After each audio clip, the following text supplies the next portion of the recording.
और निषाद समाज का बी टीम हम अगर दूसरे का तो आप ए बना लीजिए ना, आप ए बना लीजिए। मेरा मांग क्या है, निषाद को आरक्षण लागू कर दीजिए और मैं आप ए टीम में आ जाता हूँ, बगैर कंडीशन का, बगैर शर्त का।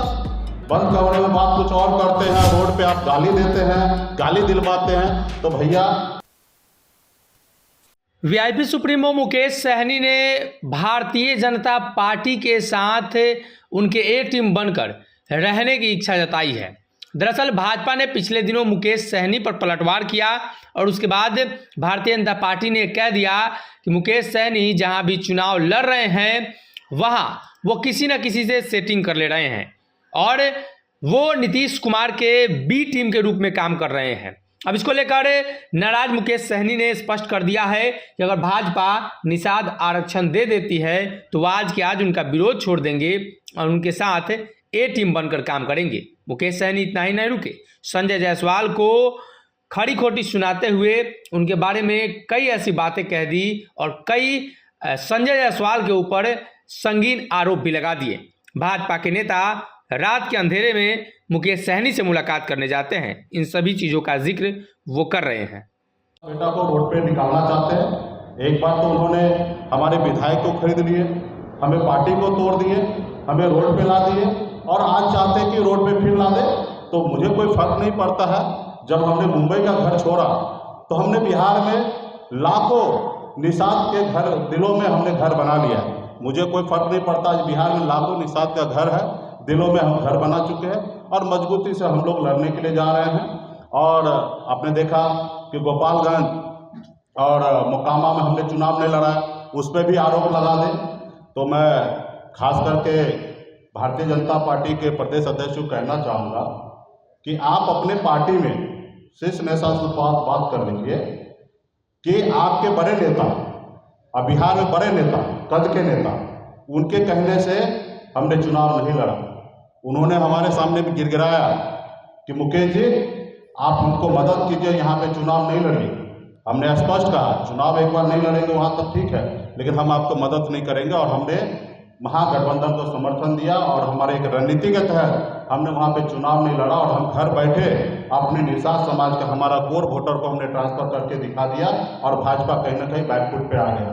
जब हम चुनाव नहीं लड़े तो तकलीफ है, आज मैं चुनाव लड़ रहा हूँ तो उनको तकलीफ है। वो चाह रहे हैं कि भाई आप निषाद की राजनीति कर रहे हैं, निषाद को क्यों नहीं टिकट दिया? अरे भैया आप क्यों नहीं टिकट दिया? हम तो पहले कह चुके थे कि निषाद समाज को महागठबंधन हो, एनडीए हो, जो भी प्रत्याशी बनाएंगे वहां पर चुनाव नहीं लड़ेंगे। आपके पास भी ऑप्शन था निषाद को चुनाव लड़ाना, आपने चुनाव नहीं लड़ा, फिर नहीं लड़ा निषाद को, तो हम मैदान में लड़े हैं। आप तीन पार्टी के से गठबंधन करके रखे, एक तरफ महागठबंधन 7 पार्टी के साथ। अब आप चाहते हैं कि हम यूं ही बेवकूफ बने हैं, एक जात से आप चुनाव जीता जा सकता है। हमने वहाँ पे मजबूती से भूमियार समाज से हमने वहाँ पे अपर कास्ट में हमने टिकट दिया है और हम उनसे गठबंधन किए, हम जनता से गठबंधन किए। आपके जैसे हम चिराग पासवान जी के पास घुटने पे टेक नहीं दिए, आपने हमारे पास भी घुटने पे टेकने के लिए आए थे, लेकिन हमने आपकी बात नहीं माना। आपने चिराग पासवान जी के पास घुटने पे टेका, हमने तो जनता के बीच में गए और जनता से गठबंधन किया। मुझे पूरा भरोसा है कि निषाद समाज को जितने बड़े संख्या में वहाँ वोट है, उसी तरीके से वहाँ पे अपर कास्ट का 65,000 वोट है और अपर कास्ट भी अगर चाह लेगा कि हमारा अपना समाज का बेटा यहाँ से प्रतिनिधित्व करे तो निश्चित तौर पर वहाँ पे हम चुनाव जीत के आएंगे। और इसी पॉलिसी के साथ हम लोग वहाँ पे चुनाव लड़ रहे हैं। हम कोरम पूरा करने के लिए चुनाव नहीं लड़ रहे, हम वहाँ पे चुनाव जीतने के लिए लड़ाई लड़ रहे हैं। और मैदान में आपने देखा कि बोछा में हमारे पास अपना आधार वोट 30,000 है, यहाँ पे हमारा अपना आधार 30-35 हज़ार वोट है। यहाँ पे जिसके पास 50-55 हज़ार वोट आएगा उनका चुनाव जीत होगा और हमें 15-20 हज़ार वोट चाहिए। अगर भूमियार समाज अगर पूरा अपर कास्ट हमें वोट दे देते हैं तो हम 15 से 20 हज़ार वोट से हम जीतेंगे। तो यहाँ पे भाजपा लड़ाई में ही नहीं है और हमने वहाँ पे प्रत्याशी बनाया है हमको, और इसके लिए भी आज उनको तकलीफ है। आज यही बंगला आप नीतीश कुमार जी को धन्यवाद दीजिए कि मुकेश सहनी को बंगला में अभी तक है तो आपको एड्रेस मिल जाता है। ठीक 4-5 दिन पहले, जो 3 महीना पहले बिहार सरकार के मंत्री थे भाजपा के, वो इस बंगले में रात को 11 बजे आए और हाथ पैर जोड़ रहे हैं कि मुकेश जी हमारे साथ हमको मदद कीजिए। दिल्ली में भी फोन पे बात कराएं। अगर ये बंगला खाली हो गया रहता तो आप कहाँ हमको ढूंढते? ये तो नीतीश कुमार जी को धन्यवाद दीजिए। तो रात को बात कुछ और करते हैं, बंद कमरे में बात कुछ और करते हैं, रोड पे आप गाली देते हैं, गाली दिलवाते हैं। तो भैया आज हम संघर्ष करने के लिए मैदान में उतरे हैं। आप हमको जितना गाली देना है दीजिए, मुझे कोई फर्क नहीं पड़ता है। हम संघर्ष के लिए मैदान में उतरे हैं और मैं तो माननीय प्रधानमंत्री जी से कहना चाहूँगा कि यही आपकी नीति है। आप सबका साथ सबका विश्वास और विकास करने की बात करते हैं। आप कहते हैं अपने आप को मैं अति पिछड़ा का बेटा हूँ, और आपके पार्टी के लोग देखिए किस तरीके से अति पिछड़ा के बेटा को आज खड़ा हो रहा हूँ, उसको आप खत्म करने में लगे हुए हैं। आज हमारे पार्टी को आपने तोड़ दिया, हमें बाहर कर दिया। तो इसके लिए कहीं ना कहीं माननीय प्रधानमंत्री जी को, गृह मंत्री जी को भी सोचना चाहिए। उनके पार्टी के लोग बिहार में किस तरीके से कर रहे हैं कि मुझे लगता है कि उनके दिमागी हालत आज भाजपा प्रदेश अध्यक्ष का ठीक नहीं है। और यहाँ कोलवर में भी सुने हैं माननीय मुख्यमंत्री जी एक पागल खाना का उद्घाटन भी 2 महीना पहले किए हैं। तो मैं तो चाहूँगा कि भाजपा के बड़े नेता ये आपके नाव डुबाने वाले हैं। इससे पहले संजय जायसवाल जी को ये पागल खाना भेज के उनको दिमागी हालत ठीक करवाइए, क्योंकि एक भाजपा के प्रदेश अध्यक्ष बताइए बच्चे के जैसे रो रहे हैं, बच्चे के जैसे गाली दे रहे हैं, वो भी पिछड़ा समाज के लोगों को गाली दे रहे हैं। तो ये करना बंद करें, और मैं मुंह खोलूंगा ना तो भूचाल आ जाएगा। हमको चुप रहने दीजिए, हम चुप हैं, नाम नहीं ले रहे हैं तो नहीं लेने दीजिए। नहीं तो हमने कहा ना 4 दिन पहले आपके एक पूर्व मंत्री बंगला में आके गया, हाथ पांव जोड़ के गया, दिल्ली में बात कराएं। और जब हम चुनाव नहीं लड़े, वो भाजपा का बड़ा नेता, जब संजय जायसवाल चड्डी पहनना नहीं सीखे थे उस समय से बड़ा नेता है, उनके इज्जत मैंने किया, इसलिए हमने 2 जगह चुनाव नहीं लड़ा।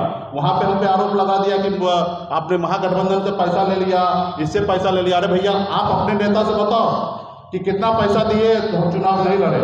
ये आप भैया आप स्वयं आप डिक्लेयर करो। और आप भाजपा के बड़े नेता जो बिहार में कुछ नेता है वजूद वाला, जैसे नित्यानंद राय जी हैं, ऐसे लोग बोले प्रेस कॉन्फ्रेंस करके, मैं कल नाम के साथ डिक्लेयर करूंगा।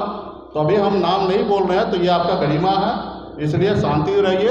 और निषाद समाज का बी टीम हम अगर दूसरे का, तो आप ये बना लीजिए ना, आप ये बना लीजिए। मेरा मांग क्या है, निषाद को आरक्षण लागू कर दीजिए और मैं आपके ए टीम में आ जाता हूँ, बगैर कंडीशन का, बगैर शर्त का।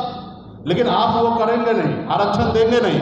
और मैं अगर यहाँ पे चुनाव लड़ रहा हूँ, किसी को समर्थन दे रहा हूँ, तो आपको तकलीफ हो रहा है। ये पार्टी वोट काटने के लिए नहीं है, ये पार्टी 2018 में बनाओ और 20 तक 2 साल में इस पार्टी के पास इतना ऊर्जा है, इतना ताकत है कि 2020 का सरकार जब बना, उस सरकार बनाने में अहम रोल वीआईपी पार्टी का था। जितना रोल अगर बीजेपी का था, 74 विधायक के साथ उनके पास अगर उतना रोल था, सरकार बना, वही रोल हमारे पास था।